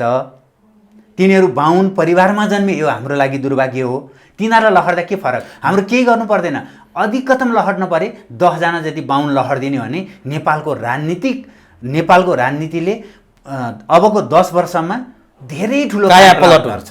त्यो भएर धेरै पर्दैन। यो देश बिगार्ने जनजाति पनि होइन, यो देश बिगार्ने नेवार पनि होइन, मधेसी पनि होइन, यो देश बिगार्ने दलित समुदाय पनि होइन, यो देश बिगार्ने ब्राह्मणै हो भन्दा अब हामीलाई कुनै हिचकिचाहट छैन। किनभने हामी दुवैजना ब्राह्मण, फेरि दलित बनाउने, जनजाति बनाउने, मधेसी बनाउने, तामसालिङ बनाउने, लिम्बू बनाउने सबै यी 10 जना फटा हुन्। 10 जना पनि पर्दैन, 8-9 जना जति यिनीहरूलाई लहरिदिने हो भने बनारस लहर्ने जो भन्नुभएको छ, बरु त्यो बनारससम्म जाने भाडा म हालिदिन्छु। मेरो तपाईँहरूप्रति अनुरोध छ, बिन्ती छ, कोही जनजाति जन्मिनु भएको छ, कोही दलित जन्मिनु भएको छ भने यिनीहरूलाई लहरिदिउँ। त्यो पछि हामी ब्राह्मणको नाक पनि, काटिएको नाक पनि अलिकति बिस्तारै पलाउँदै जान्छ, राष्ट्रियता पनि सुदृढ हुँदै जान्छ र राष्ट्रले एउटा मोड लिन्छ। नत्र भने यिनीहरूले कहिले ओम हटाउँछन्, कहिले मुन्दुम हटाइदिन्छन्। ओम हटाउने पनि ब्राह्मणै हुन् है, अरू को हो त?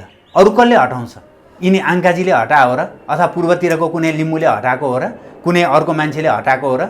कसैले पनि हटाएको होइन। कसले हटाएको? यिनीहरूले हटाएको। भोलि ओम हटाउनेले वेद हटाउँछ, ओम हटाउनेले त्रिपिटक हटाउँछ, ओम हटाउनेले मुन्दुम हटाउँछ, ओम हटाउनेले देशै सकिदिन्छ नि। र अन्तिममा सबैलाई सिद्धाइदिइसकेपछि यो कोठाबाट मलाई निकाल्नभन्दा पहिला यो किताब निकालेर कतै लर राखिदियो भने त म त पढ्नुपर्ने मान्छे, म त स्वतः यहाँबाट विस्थापित हुनु परिहाल्यो नि। यस कारणले गर्दा यो आज त मन खोलेर, दिल खोलेर, मुटुमाथि ढुङ्गा राखेर बोल्नुभयो कि के गर्नुभयो? आफ्नै समुदाय हटाउने ठाउँमा निष्कर्षमा पुग्नुभयो त गुरुदेव। त बडो गम्भीर कुरो आयो नि, हेर्नुहोस्, अहिलेसम्म नबोलेको कुरा बोलिदिनु भयो। म जब अनलाइन ज्योतिषको क्लास चलाउँछु, अनलाइन शास्त्रको क्लास चलाउँछु, साधनाका कुरा सिकाउँछु, अथवा मेरो धर्म संस्कृतिका कुरा जब गर्छु, जब किताब लेख्न थाल्छु, किताब किन्न त जानु पर्यो, पसल त पुग्नुपर्छ, यी सबै दृश्यले मलाई यति पीडा हुन्छ कि गर्ने 10 जना जति ब्राह्मण अनि दोष पाउने अरू बाँकी रहेका सम्पूर्ण ब्राह्मणले अब नाक यिनीहरूले गर्दाखेरिमा काठमाडौँ बस्न पाइँदैन। यस्तै ताल गर्ने हो भने यिनीहरू त्यही काठमाडौँ बस्नका लागि यहाँका नेवारका छोरीहरू बिहा गरेका हुन्। सबैले त्यसै गरे होइन, हेर्नु त। अरू के गरेका छन् यसका? अनि उनीहरू के गर्छन्? ल दलित उठ, त्यो दलितको अध्यक्षको बनाउँछन् आफ्नो छोरी, आफ्नै मान्छे ब्राह्मण बनाउँछ फेरि। अनि त्यो दलित कस्तो, त्यो ब्राह्मण बनाएर अनि उसले दलितको न्याय पाउँछ। कस्तो पीडा हुन्छ। यो पीडा कसरी हुन्छ भने बाहिर बसेका नेपालीहरूले कम्तीमा बार भन्छन्। आजै बिहान पनि 2 जनाले भन्नुभयो, गुरु तपाईँहरूले अलिकति भन्नुहोस् न, तपाईँहरूको कुरा त सुनाइ हुन्छ नि। कठैभरि मेरो कुरा कुन चाहिँ ब्राह्मणले सुनिदिन्छ, कुन चाहिँ राजनीतिकर्मीले किन सुन्दैन? कि म डलर बोकेर जानु पर्यो, कि मैले कुनै पद दिन पर्यो, अनि नै सुनिन्छ मेरो कुरा? म त त्यो दिन त सक्दिनँ। म त तर्क दिने हो, म त यस्तो हुनसक्छ भनेर बोल्न सक्ने हो। त्यो बाहेक त अरू त मेरो क्षमता छैन। अनि मलाई किन सुनिने? अब नि गुरुदेव, जस्तो ओम हटाउने, गाई गोरु काटेर खाने, यहाँबाट चाहिँ नि अब भोलि नेपाली भाषा समाप्तै पार्ने, जे गर्ने, देश बर्बाद पार्नेमा ब्राह्मणहरूले नेतृत्व गरे। अब यो ओम हटाएपछि नि अब सरसर्ती एकचोटि फर्केर हेरौँ न, अहिले विमान यहाँबाट उडेर अर्को ठाउँ जान सक्छ, देश विदेश घुम्न सक्छ। त्यसको परिकल्पना त हिजो हाम्रै धर्म संस्कृतिमा भएको पुष्पक विमानबाट गरियो होला नि। पुष्पक विमान त हाम्रो धर्म कर्मले त पहिल्यै उडाएको होइन र? हो। अनि हामी अन्तर्ध्यानको कुरा गर्छौँ नि, अन्तर्ध्यान भगवानहरू खुसी भएर आएर वरदान दिनुहुन्थ्यो, त्यसपछि अन्तर्ध्यान हुनुहुन्थ्यो।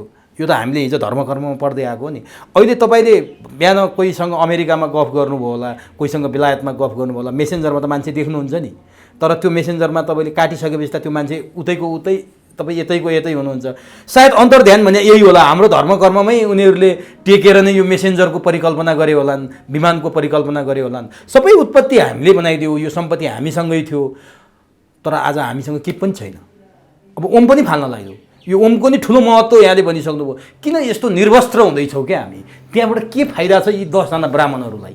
अब यिनीहरूको कसैलाई शासन जोगाउनु होला, कसैलाई राजनीति गर्नु होला, कसैलाई भोलि केही पद प्राप्त गर्नु होला। अनि त्यसका लागि आफ्नै बाबुआमाको छातीमा छुरी धस्ने, आफ्नै घरमा आगो झोसेर खरानी पैसा पाइन्छ भनेर खरानीको व्यापार गर्ने त गुरुदेव, यिनीहरूको कान कहिले खुल्छ? त्यो गैँडाको छालाले भनेको कान। अब मलाई लाग्छ यिनीहरूको कान खुलाउनका लागि जो हिजो यिनीहरूको पछि लाएर द्वन्द्व गरे, यिनीहरूले नै यिनीहरूलाई यिनीहरूको खुट्टा देखेका छन् र यिनीहरूलाई सिद्ध्याउन सक्छन्, त्यो बाहेक अरू कोही पनि गर्न सक्दैनन्।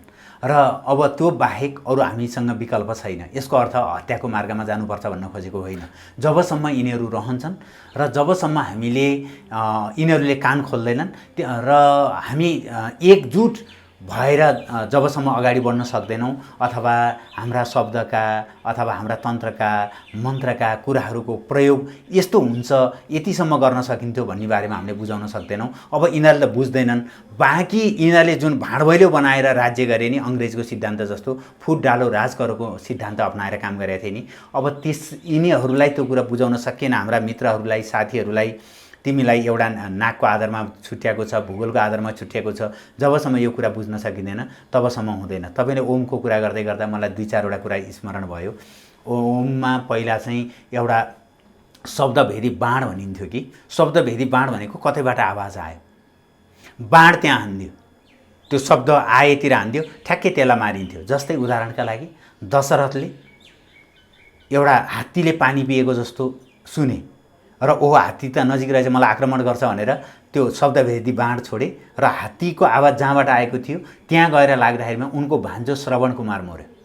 श्रवण कुमार के गरेर छ भने उनको अन्धा बुवा आमालाई लिएर तीर्थाटन गर्न गएको रहेछ, यसो एक ठाउँ राखेर पानी लिन गयो। पानी लिन जाँदाखेरिमा त्यो गाग्रो भरेको त तपाईँलाई याद छँदैछ, कुवामा पानी भर्दाखेरिमा गरेर एउटा आवाज आउँछ, त्यो हात्तीको जस्तो हुँदो रहेछ। अनि त्यसपछि त्यहाँ शब्दभेदी बाण हानेर उनले के गरिदिए भनेदेखि त्यो कुरा सिद्ध्याइदिए र त्यो पछि उनलाई श्राप पर्यो। शब्दभेदी बाण शब्द त्यति महत्त्वपूर्ण हुँदो रहेछ। अर्को एउटा कुरा हेर्नुहोस्, फल्गुनन्द महागुरुलाई भाते मुद्दा लाग्यो, त्यो पछि काठमाडौँ ल्याइयो उहाँलाई, संयोगले उहाँलाई बाँच्न लेखाएर छ। एउटा राणाको श्रीमती बिरामी भइछन्। अब त्यति बेला उहाँ त लिम्बू परिवारमा जन्मिनु भएको थियो। लिम्बू परिवारको मान्छेलाई त के हुन्छ भनेदेखि अब महारानी हेर्न दिने त चलन भएन। उनले सोधे, तिमीमा सिद्धता छ अरे, मेरो श्रीमती बिरामी छ, तिमी थाहा पाउन सक्छौ भनेर भन्दाखेरिमा सक्छु। त्यसैले के गर्नुपर्छ त भन्दाखेरिमा यो नाडीमा धागो बाँधेर ल्याऊ। म त्यो नाडीमा बाँधेर ल्याएको धागो सुनेर, त्यो आवाज सुनेर के रोग लागेको म ठिक बनाइदिन्छु भनेपछि फल्गुनन्द महागुरुले त्यो नाडीमा बाँधेर ल्याएको धागोलाई सुनेर उहाँले के गरिदिनु भयो भने रोग उपचार गरिदिनु भयो। त्यो मुद्दाबाट उहाँले छुटकारा पाउनुभयो। अर्को कुरा, तपाईँलाई मैले उमेशे भने अन्यथा अर्थ नलागोस्, तपाईँले के गर्नुहुन्छ, मलाई आक्रामक रूपमा हेर्नुहुन्छ, अहिले इन्टरभ्यू लिनुहुन्छ, मलाई केही भन्नु हुँदैन भने अहिले सहाय पनि एकछिनपछि तपाईँ आक्रामक हुनुहुन्छ। उमेशजी भनेर भने भनेदेखि तपाईँलाई अर्कै भाव पर्छ। शब्दमा कति शक्ति हुँदो रहेछ भन्ने कुरा त एउटालाई, जस्तै समाजमा पनि कुनै मान्छे चाहिँ गतिलो भएन ए जोडिन्छ, रामे श्यामे गोपाले ए जोडियो, रमे होइन, राम्रो काम गर्यो भने जी श्यामजी रामजी गोपालजी रमाजी भनेपछि हेर्नुहोस् त त्यही शब्दले गाली गर्ने पनि शब्द रहेछ, प्रसन्न गराउने नि शब्द रहेछ, नचाउने पनि शब्द रहेछ, हँसाउने पनि शब्द रहेछ। भनेपछि ओम भनेको त त्यो आदिम शब्द हो। त्यहाँमाथि नि सम्पूर्ण कुराको सार शब्दलाई हामीले हटाइदिएर गर्न खोजे के हो? हामीले त दुनियाँलाई के भन्नु पर्थ्यो भने यो ओम भन्ने ध्वनि चाहिँ पाशुपतास्त्र र बागमतीको ध्वनिमा सुनिन्छ भन्ने चलन छ। छहरामा ओम सुनिन्छ, शङ्खको ध्वनिमा ओम सुनिन्छ भन्ने पढ्न पाइन्छ क्या, त्यो सत्य हो गुरुदेव। एकदमै हामीले के छ भने ओमको ध्वनि धेरैतिरबाट निकाल्न सकिन्छ। जस्तै तपाईँले शान्त के अरे विशेष गरेर नदी महत्त्वपूर्ण कुन नदीलाई बढी महत्त्व दिइन्छ भने जो हिमालबाट निस्किएर सिधै समुद्रमा मिसिन पुग्छ, बिचमा अरूसँग नमिसिकन त्यस्तो नदी भइदियो भने, जस्तै सप्तकोशी एउटादेखि अर्को मिसिँदै गयो र पछि सप्तकोशी बन्यो, त्यो पनि फेरि अर्कोमा मिसेर बग्यो। त्यो भएर यदि सिधै हिमालबाट कुनै नदी मिलेर के अरे समुद्रमा मिसिन गयो भने त्यसमा चाहिँ त्यो चाहिँ पवित्र नदी मानिन्छ र त्यसमा चाहिँ ओमको ध्वनि गुन्जिन्छ भन्ने चलन छ। र प्राय गरेर आर्यवर्तका गुफाहरूमा, हिमालहरूमा र भन्ज्याङ र टाकुराहरूमा चाहिँ ओमको ध्वनि गुन्जिन्छ। यो चाहिँ कति बेला गुन्जिन्छ भन्दाखेरिमा ब्रह्म मुहुर्तमा गुन्जिन्छ कि बिहान गुन्जिन्छ कि चाहिँ सन्ध्याको बेलामा, स्वचालित रूपमा अटोमेटिक गुन्जिन्छ, अटोमेटिक गुन्जिन्छ। तर त्यो चाहिँ के छ भने तपाईँ चाहिँ जस्तै दौडेर कतै गइरहनु भएको छ, त्यो तपाईँलाई सुनाउने होइन, तपाईँ राम्रोसँग साधना गरेर बसेको बेलामा तपाईँले त्यो आवाज सुन्नुहुन्छ। तपाईँ जति शान्त हुनुहुन्छ त्यति नै टाढाकोसम्म सुन्नुहुन्छ नि, जति अशान्त हुनुहुन्छ त्यति टाढाको त सुन्नुहुन्न। यस कारणले गर्दाखेरिमा त्यो ओमको ध्वनि सुनिन्छ। मैले सुनेअनुसार केही तान्त्रिक गुरुहरूले भनेअनुसार बागमतीमा तारक मन्त्र र पाशुपत अस्त्र भनिन्छ नि, अस्त्र भनेको एक प्रकारको मन्त्र हो, त्यो चाहिँ बागमतीमा सुनिन्छ। त्यो कारणले गर्दा बागमती महत्त्वपूर्ण भयो। नत्र बागमती हुन त बागमती गोकर्णेश्वर, पशुपतिनाथ दक्षिणकाली नजिक हुँदै शङ्खमूल दक्षिणकाली हुँदै बहन्जिन नजिकै हुँदै अब तीर्थस्थलबाट देवस्थलबाट बगेका महत्त्वपूर्ण भूमिबाट बगेका नदीहरू यसै महत्त्वपूर्ण हुन्छन्। उत्पत्ति नै शिवपुरीमा भएको, तथापि बागमतीलाई किन बढी मान्छेले प्रायोरिटी दियो? बागमतीलाई किन, वाग भनेको बाणी, मती भनेको वाला भनेको यसको पानी खायो भनेदेखि चाहिँ तिम्रो बोली शुद्ध हुन्छ अथवा अहिले त त्यो खाने त कल्पना गर्न पनि सकिँदैन। हो, खानी त के नुहाउन नै कल्पना गर्न सकिँदैन। यस्ता नदीहरूलाई, महत्त्वपूर्ण मन्दिरहरूलाई, महत्त्वपूर्ण तीर्थस्थलहरूलाई सत्यानाश गर्ने काम गरिराखेका छन् र त्यो मध्येको एउटा नग्न प्रहार, यदि यो प्रहार भएको हो भने यो नग्न प्रहार हो। र यदि भनेर जस्तो गुरुदेवले भन्नुभयो नि, यो चाहिँ 2073 सालमै शब्दकोशबाट हटाइएको। फेरि त्यति बेला प्रधानमन्त्री हुनुहुन्छ केपी ओली, जसले चाहिँ भारतको के अरे अयोध्या नेपालमा पर्छ भनेर भारतसँगै पङ्गा पनि खेल्नुभयो। बडो खुसी पनि लाग्यो राष्ट्रवादी प्रधानमन्त्रीको रूपमा। उहाँकै पालामा नियुक्त भएका प्रज्ञा प्रतिष्ठानका कुलपति गङ्गा उप्रेतीले उहाँकै कार्यकालमा निकालेको शब्दकोशमा यो शब्द हटाइयो। 2073 सालमै तपाईँको स्वागत नेपाल लगायत टपेन्द्र कार्की, पत्रकार स्वागत नेपाल, अधिवक्ता लगायतले यसमा मुद्दा दर्ता गर्नुभएको थियो। यो अहिलेसम्म अदालतमा विचाराधीन। केही दिन अगाडि अदालतले एमिकस क्युरी भनेको विज्ञहरूको टोली चाहिँ माग गर्यो के, आदेश दियो कि यो विज्ञहरूको टोली बसेर यसको निर्क्युल निकाल्नु पर्यो भनेर। यो भएपछि यो कुरा बाहिर आयो। अनि हिजोदेखि चाहिँ होइन यो हटाइएकै छैन, शब्दकोशमा छ भनेर त्यो शब्दकोशको पेज समेत फोटो खिचेर सामाजिक सञ्जालमा प्रोपगण्डा गरियो। त्यो कुरा आज स्वागत नेपाल अस्वस्थताका बावजुद पनि, उहाँ अस्पतालमा हुनुहुन्छ, बिरामी हुनुहुन्छ, बोल्न सकिरहनु भएको छैन डेङ्गुले भेटेर, उहाँको शीघ्र स्वास्थ्य लाभको कामना पनि गर्छौँ हामी कार्यक्रम मार्फत। उहाँले यो कोही पनि भ्रममा नपरौँ, ओम शब्द हटाएकै हो। अहिले चाहिँ समाजमा भ्रम सिर्जना गर्नका लागि हटाइएको छैन भनिएको छ, यो हटाइयो भनेर भिडियो नै सन्देश पठाउनु भएको छ। अब के भन्नुहुन्छ गुरुदेवले? हटाएकोले पनि हटाएको होइन भनेर फेरि अर्को षड्यन्त्र गरिरहेछ। यो त ठाडै बुझियो, सिधै बुझियो, व्याख्या नगरिकनै बुझियो कि यो चाहिँ षड्यन्त्र होइन महाषड्यन्त्र भएको रहेछ। र महाषड्यन्त्र पनि के हो भनेदेखि यो चाहिँ धर्ममाथि नग्न प्रहार हो।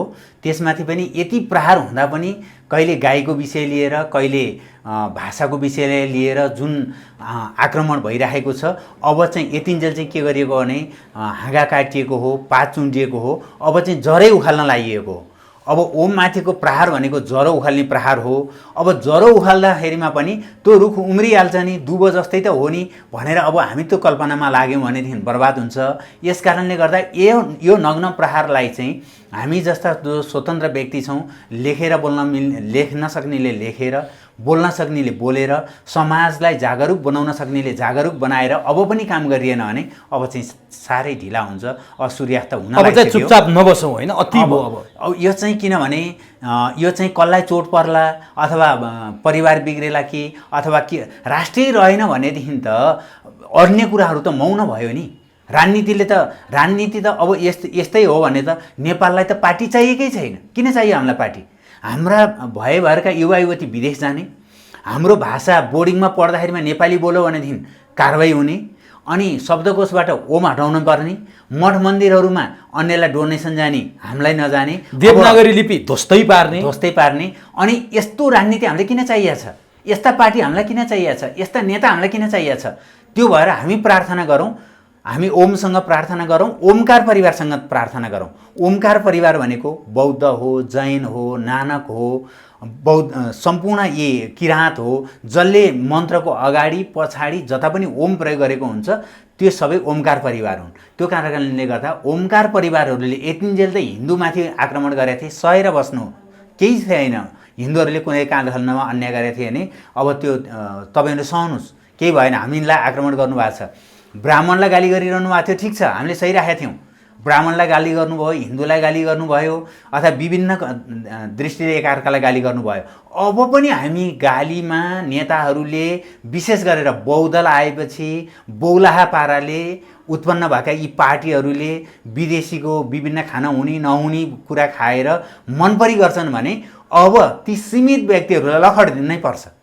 अब तिनीहरूलाई के सुध्रेर बस, होइन भने अब तिमीहरूलाई भाषा नचाहिने यहाँको, तिमीहरूलाई यहाँको भाइ बहिनी नचाहिने, तिमीहरूलाई यहाँको युवा नचाहिने, तिमीहरूले यहाँको विकास पनि गर्नु नपर्ने, तिमीहरूले यहाँको समाज फुटाएर रजगज गर्ने।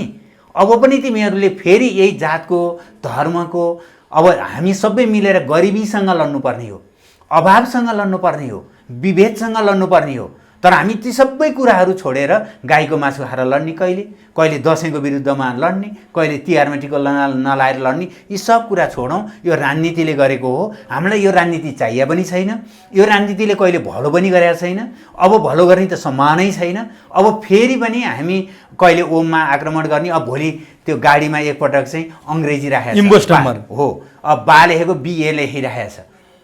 अब यस्तो यस्तो नग्न काम गर्दा पनि अब हामीले सयौँ भनेदेखि चाहिँ अब अन्यथा हुनेछ। ओम माथिको प्रहार जुन भएको छ, यो प्रहारले हामीलाई यसलाई चाहिँ जुन अस्त्र प्रयोग गरेको छ, अब पनि हामीलाई यसले जगाएन र अब पनि हामी जाग्ने काम गरेनौँ र अब पनि जोगाउने काम गरेनौँ राष्ट्रलाई भने अब धेरै ढिला हुनेछ। त्यो भएर जागौँ पनि, अरूलाई जगाउँ पनि, जाग्ने जगाउने र अनि के गर्ने त दुइटै गरिसकेपछि भने नेपाल जोगाउने काम गरौँ। नत्र भने यो पवित्र भूमिले हामीलाई सराप नै छ। हाम्रा पुर्खाले हामीलाई धिक्कार गर्नेछन्, हाम्रा पितृहरूको सराप लाग्नेछ, वीर शहीदहरूको आँसुले पोल्नेछ र भोलि कहीँ पनि स्वर्गको त परिकल्पना नगरौँ, कहीँ पनि स्थान हुने छैन। ठिक छ, मरेपछि स्थान नहोस् त्यो त केही भएन, ल कहीँ पनि नजाउँला। तर हाम्रा सन्तानहरूले हामीलाई यति नालायक भनेर गाली गर्नेछन् कि ठिक छ, बाहिरको धर्मले पेल्यो, खाना दियो कसैलाई, लालिपप देखायो छुट्टै कुरा, कसैले राजनीतिक स्वार्थ पुरा गरे छुट्टै कुरा, तर तिमीहरू त जिउँदा थियौ। कम्तीमा पनि तिमीहरूको कलमले, तिमीहरूको हातले, तिमीहरूको सङ्गठनले केही काम गर्नुपर्ने थियो भनेर सन्तानले धिक्कार्ने दिन नआओस्, त्यही प्रार्थना गरौँ। बुद्धनाथसँग, स्वयम्भूनाथसँग, पशुपतिनाथसँग, मुन्दुङसँग, त्रिपिटकसँग र वेदसँग त्यही प्रार्थना गरौँ। र हरेक भूगोलमा बस्ने नेपालीसँग म यही प्रार्थना गर्छु कि ओम भनेको हाम्रो ज्वरो हो, हाम्रो औषधि हो। यसमा हामीले पुर्खाको सुगन्ध यहाँबाट लिनुपर्छ। यसलाई हामीले संरक्षण गर्न सकेनौँ भने हामी विलीन हुन्छौँ, हाम्रो सर्वनाश हुन्छ। हाम्रो सर्वनाश आफैले नगरौँ, म यही प्रार्थना गर्न चाहन्छु। हस् गुरुदेव, यस्तो महत्त्वपूर्ण विषयमा यति महत्त्वपूर्ण तरिकाले यहाँले जसरी बुझाइदिनु भयो, काहीँ कतै आज आक्रोशित हुनुपर्ने अवस्था पनि भयो आफ्नै समुदायसँग। देश रहेन हामी रहने हो, धर्म रहेन हामी रहने हो, संस्कृति रहेन हामी रहने हो। अब जराक जुरुक उठ्ने बेला भएको छ। गुरुदेवको यो महत्त्वपूर्ण समय र अमूल्य संवादका लागि हार्दिक धन्यवाद। हस्, राष्ट्रलाई अप्ठ्यारो पर्दा, धर्म संस्कृतिलाई गाह्रो पर्दा तपाईँ, तपाईँको टिम र तपाईँको टेलिभिजन यसरी जागिराखेको छ। यो जागोस्, ओमको ध्वनि गुन्जाइराखोस्। तपाईँ र तपाईँ जस्तै हृदय भएका, राष्ट्रियताका लागि माथि उठेका साथीहरू त उठिहाल्नुभयो, नउठेकालाई नि यसले उठाउन सकोस्। धेरै धेरै धन्यवाद। हस्, नमस्कार।